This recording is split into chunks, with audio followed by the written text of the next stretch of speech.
सोमेश्वर रिपोर्टरमध्ये आपलं स्वागत आहे। बारामतीचा खासदार कोण, अगदी महिन्यावरती आलेली बारामती लोकसभेची निवडणूक, यामध्ये प्रचाराची चाललेली रंगत, याच प्रचाराच्या रंगतीचा लेखाजोखा पाहण्यासाठी सामान्य माणसांचं लोकमत काय येतं, सामान्य माणसांचं म्हणणं काय येतं, कोण चालणार या भागात, या भागाचा लेखाजोखा पाहण्यासाठी आपण करंजपूर येथील आठवडे बाजारामध्ये आलेले आहोत। तसं पाहायला गेलं तर राष्ट्रवादीच्या दोन्ही गटाचे उमेदवार आता डिक्लेअर झालेले आहेत। शरद पवारांची राष्ट्रवादीमधून खासदार 3 टर्म खासदार राहिलेल्या सुप्रियाताई आणि त्यांच्याच विरोधात महाराष्ट्राचे उपमुख्यमंत्री अजितदादा पवार यांच्या पत्नी सुनेत्राताई पवार यांच्या उमेदवारी जवळजवळ निश्चित झालेली आहे। पण त्याचबरोबर वंचित बहुजन आघाडी, बहुजन समाज पार्टी आणि यशवंत ब्रिगेड सेना यांचे उमेदवार कोण, यावरतीही बरंच काही चुरस अवलंबून आपल्याला दिसणार आहे। तरी सर्वसामान्य लोकांचं म्हणणं काय येतंय हे आपण या भागात पाहणार आहोत। नमस्कार, काय नाव आपलं? वायर।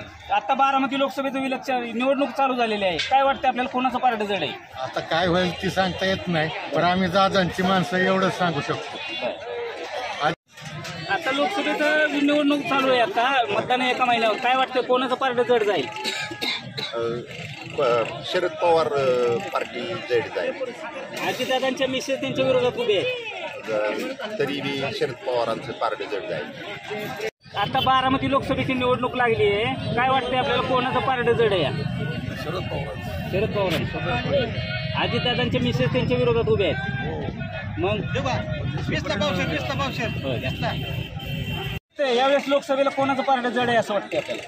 लोकसभेला बारामतीतून सुनेत्राताई पवारांचा मतदाराचा जास्त कौल आहे। आता सुप्रियाताई विरोधात उभे राहिल्यात, त्यांच्याबरोबर कसं काय? सुप्रियाताई उभ्या झाले ते अजितदादांचे विकासाची कामं भरपूर आहेत बारामती तालुक्यात किंवा बारामती मतदारसंघामध्ये, त्यांनी विकासाची कामं भरपूर प्रमाणात केलेली आहेत, त्यामुळे लोक विकासालाच मतदान करतील असे चान्सेस आहेत। काय वाटतंय लोकसभेला कोणाचं पारडं जड वाटतंय? सुनेत्रा पवार। 3 टर्म खासदार राहिल्या सुप्रियाताई, त्यांच्या विरोधात सुनेत्रा पवार आहे, कोणाचं पारडं जड असं वाटतंय तुम्हाला? कार्य अजितदादांचं चांगलं असल्यामुळे त्यांचं पारडं। युवा वर्गही या बाजारामध्ये आलेला आहे, त्यांच्याकडून आपण जाणून घेणार आहोत। काय वाटतंय आता लोकसभेचं इलेक्शनचा निवडणूकचा लागू झाली आहे, एका महिन्याच्यात मतदान होणार आहे, लोकसभेला कोणाचं पारडं जड आहे असं वाटतंय आपल्याला? आता सध्या बघितलं तर बारामतीतील सर्वसामान्य जनता वैतागलेली, म्हणजे पुढारी लोकांना वैतागलेली, सर्वसामान्यांची ताकद काय आणि पुढाऱ्यांची ताकद काय हे दाखवून हे लोकांनी हातात घेतलेली निवडणूक। कोणाचं पारडं जड आहे असं वाटतं? आता ताईंचं पारडं जरे साहेबांच्या मागं लोक आहेत बारामती तालुक्याचे, खंबीरपणे आज आमच्यासारखे सर्वसामान्य युवा वर्ग आम्ही साहेबांच्या विचारावर काम करणारे लोक आहेत, आम्ही कोणाच्याही दबावाखाली काम करणारे कार्यकर्ते नाही। लोकसभेची निवडणूक लागली, एका महिन्यात आता मतदान होणार आहे, आता लोकसभेला कोणाचं पारडं जडील? आता काय येणार दोन्ही एकच आहे। बर, मग आता काय सांगणार आपण? तरी कोणाचं पारडं जड वाटतंय, सुप्रियाताई का सुनेत्राताई? आता दोन्ही घरात म्हणल्यावर कसं काय म्हणता येईल मला तरी? महिला देऊन आपल्या बरोबर या बाजारामध्ये आहेत, त्या बाजारांच्या महिलांच्याकडून आपण जाणून घेणार आहोत। आता लोकसभेचं इलेक्शन लागलं, एका महिन्याच्यात मतदान होईल, आता पारडं कोणाचं जडील? कसं आहे माहिती का, जी गोरगरिबांची सेवा करते, गोरगरिबांना जवळचं मानते, त्यांच्यासाठी चांगलं आहे, त्यांच्यासाठी चांगलं व्यवस्थित होईल। तरी कोणाचं पारडं जड वाटतं असं सांगू शकत नाही सर, आपल्या नशिबाचा भाग असतो तो। लोकसभेला कोणाचं पारडं जड जाईल असं वाटतंय? कशावरनं? सगळीच लोक तशी बोलते। कुठलं गाव आपलं? सोरटेवाडी।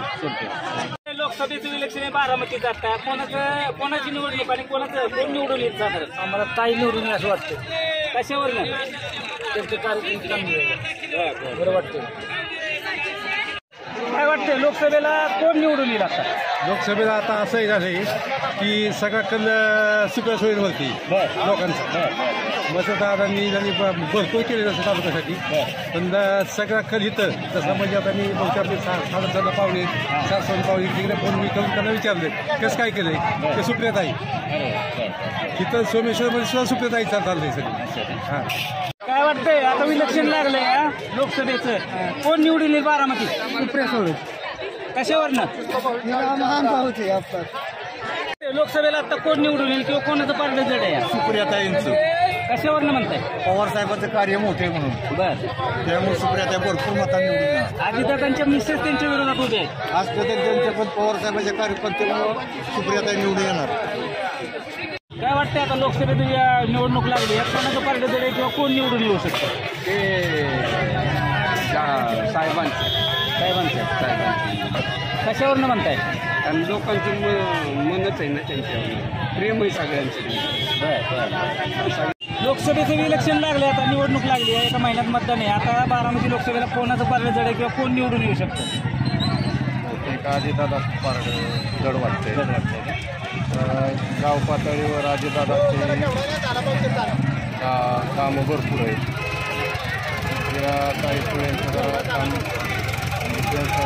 कमी आहे भरपूर. आता लोकसभा लागली आहे, इलेक्शन निवडणूक लागली आहे, कोणाचं पार्ट जड आहे किंवा कोण निवडून येऊ शकतं? दादाचं पार्ट समजा दादाचं काम आहे. दादाला मी विधानसभेत देणार की आता शरद पवाराला विसरून जायचं का? त्यांनी पण काम केलं नाही काय त्यावेळी कोपऱ्यात जायचं आली पाहिजे. काय वाटतंय लोकसभेला आता निवडणूक लागली आहे, कोणाचं पार्ट जड आहे किंवा कोण निवडून येऊ शकतं? लोकसभेला सुप्रिया सुळेंचं जड आहे. साहेबांच्या ह्याच्यामध्ये साहेबांना खूप